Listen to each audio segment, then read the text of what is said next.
I think bad breath is a massive epidemic, right? Do you? I mean, you're a dentist. You probably, in the Western world, because also everybody's is mouth breathing. That also adds into the equation.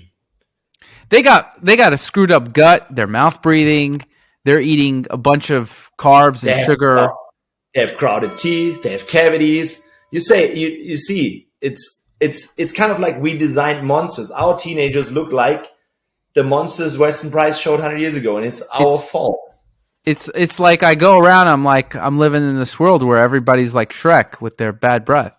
It's I do think it's way more common. Like for me, I think like it's one of, it's an easy way to see how somebody's healthy in a bunch of different ways, right? If their breath is bad, then what's going on down there, right? I mean, like the people think that if you just brush your teeth, you get around that, but no. It's coming. It's deeper than that. You have to see it like this. Everybody's talking about gut health, but gut health starts in the mouth because the mouth is the entrance to your gut. So if you have any interference here or dysbiosis in your mouth, it directly transfers to the gut. And if you smell upwards, it's way deeper than this. It's not just gut health; it's a whole microbiome. Therefore, I think for a healthy person like us, we probably don't have a bad smell at all. And probably the hunters and gatherers also don't have one. They have probably a bit more plaque, but you can see it in studies. They have no inflammation. Inflammation is actually what smells. Interesting. Inflammation and the wrong bacteria smell. And the combination of it, including toxins that I see at it, you cannot imagine what I smell. Like it's really, I think my body has adopted to not smelling anymore because it's so bad.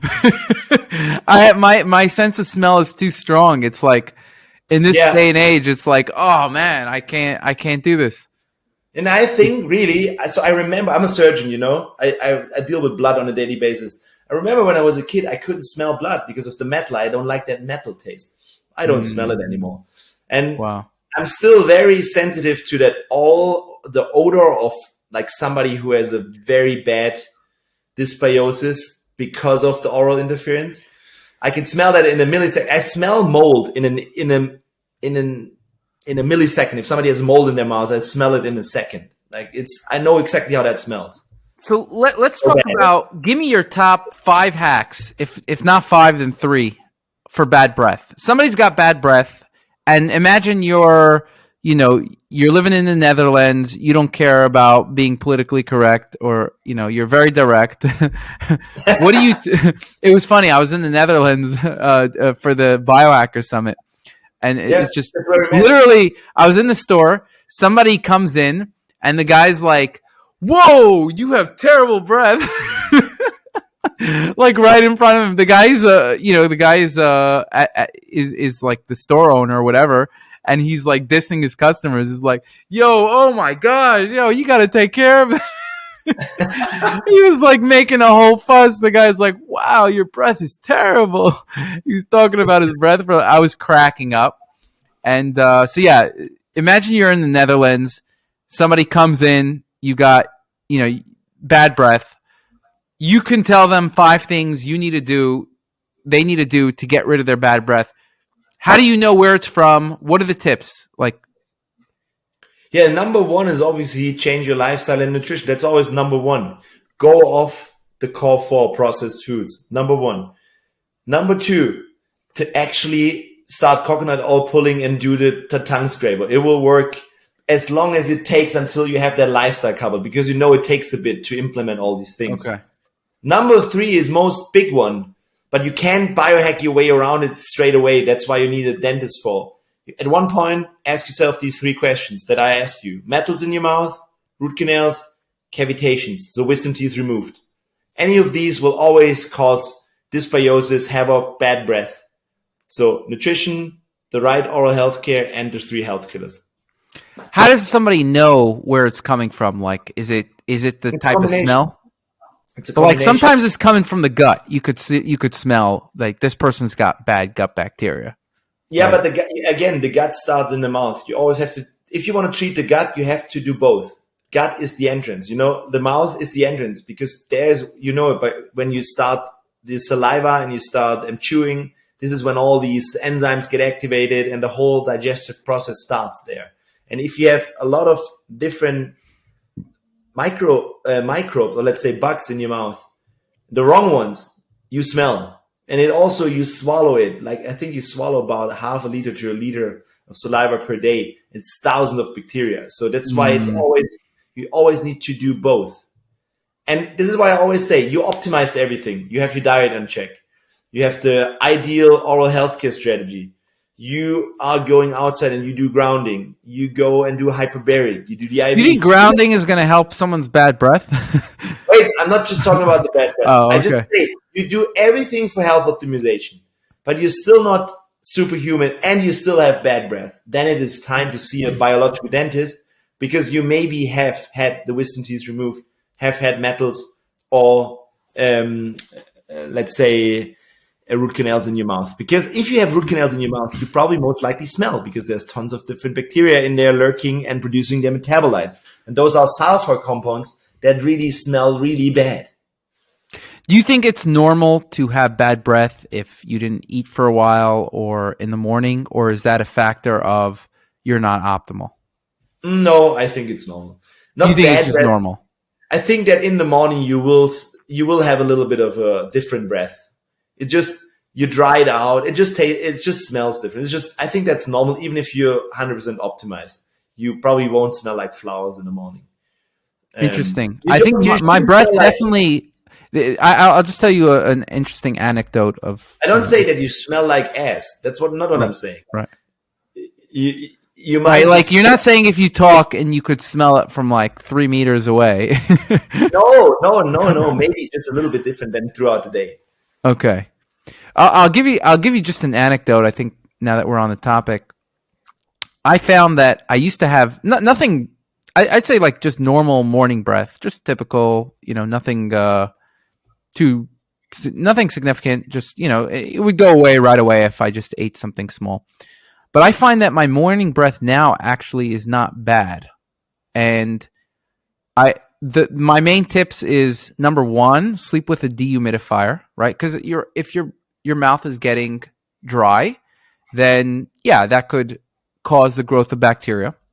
Number two, drink water when you wake up, right when you wake up. So flush it down. And number three, for me, interesting enough, niacin just was kind of like that missing ingredient that fixed.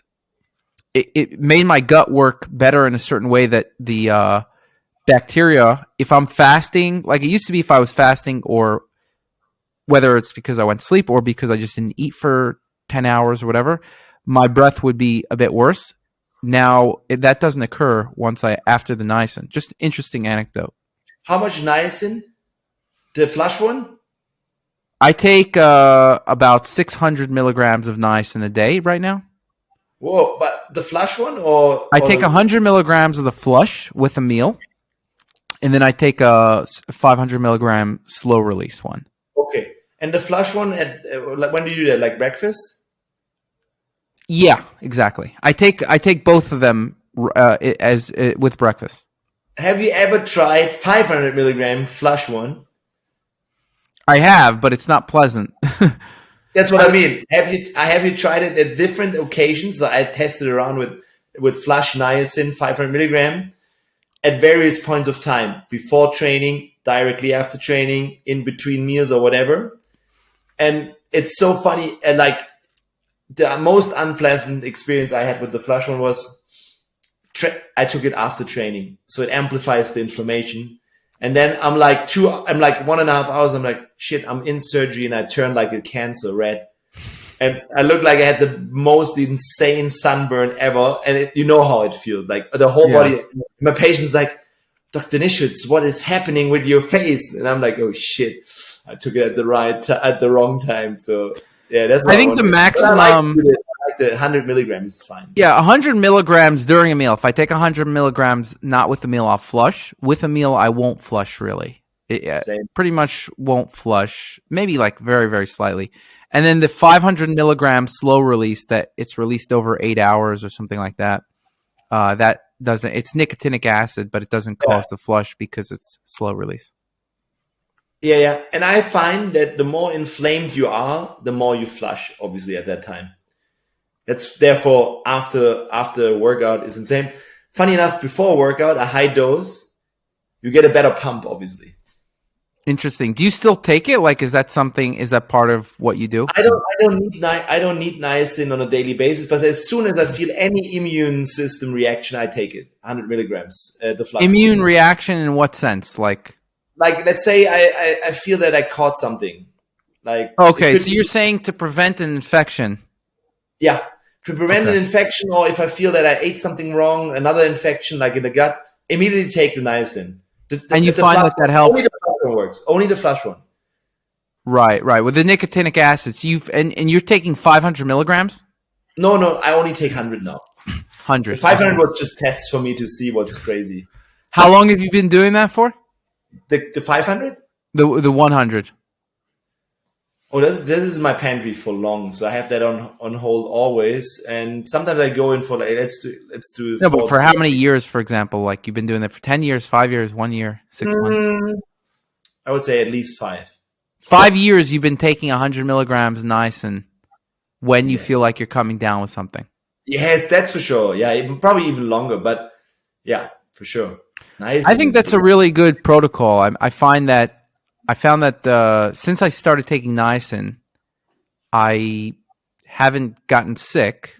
Which again, I might get sick at some point, but basically, like everybody around me is getting sick, so I know that I've dodged a couple bullets with the help of niacin. So I think that's really important for the immune system. Yes. So my first strategy for everybody that I teach out there, also dentists on courses, is always if you feel that you're getting sick, so you feel kind of like your cytokines kicking in, 20,000, sometimes even 100,000 IUs of vitamin D3 with the right amount of K2 and magnesium straight away as a single shot, plus the niacin, plus 600 to 1200 milligram NaC, and maybe a bit of lysine and a lot of amino acids. And it usually works like a charm.